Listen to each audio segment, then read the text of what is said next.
जब से तुम्हें मैंने देखा सनम, मेरी आंखों में तुम, मेरी नींदों में तुम, मेरे ख्वाबों में तुम। आज पता है मैं मरते मरते बचा हूँ। कैसे?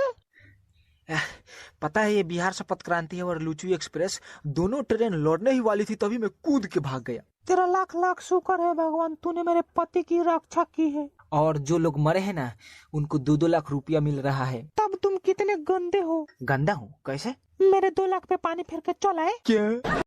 तू हर बतिया लगेला जैसे गोली जाई सन। हेलो, का हो रे? प्यार में दिल तो सब देते हैं, जान तुझे दे देंगे हम। देहे के बाद ऐसा कुछ दे कि हमारा 1-1.5 लाख रुपया मिल जाओ, अते मरियो जो। धड़कनों में क्यों हलचल है, दर्द सा कोई पल पल है।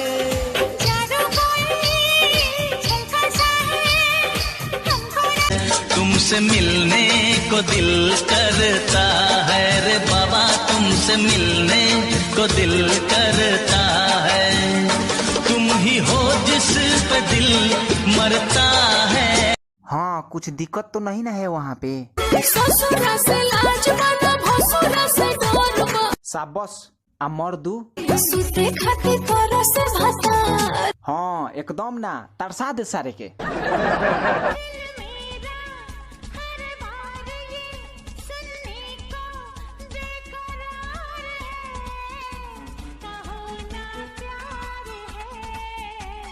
कह दे बाकी पैसा नहीं खे।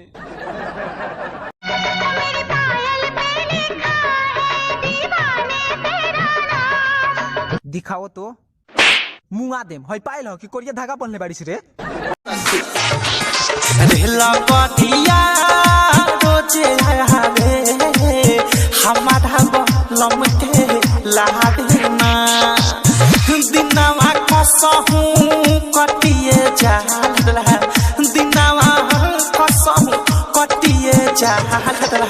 रतिया में नींदिया आवे ना, रतिया में नींदिया आवे ना। का हुआ है? एक चुटकी सिंदूर की कीमत तुम क्या जानो रमेश बाबू। अरे बताओ ना का हुआ है, हमसे नाराज हो का? एक चुटकी सिंदूर की कीमत तुम क्या जानो रमेश बाबू। सेनूर तो सुन ले, पहले हम सेनूरे बेचत रहनी, 2 रुपया के इतना मिलेला।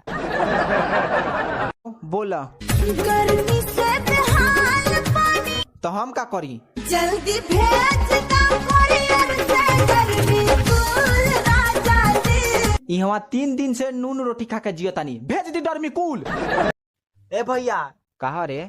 हई नैया के समझा दो। का भइल बा?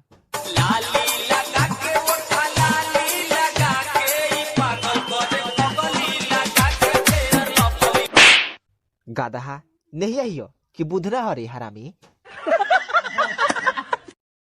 Likey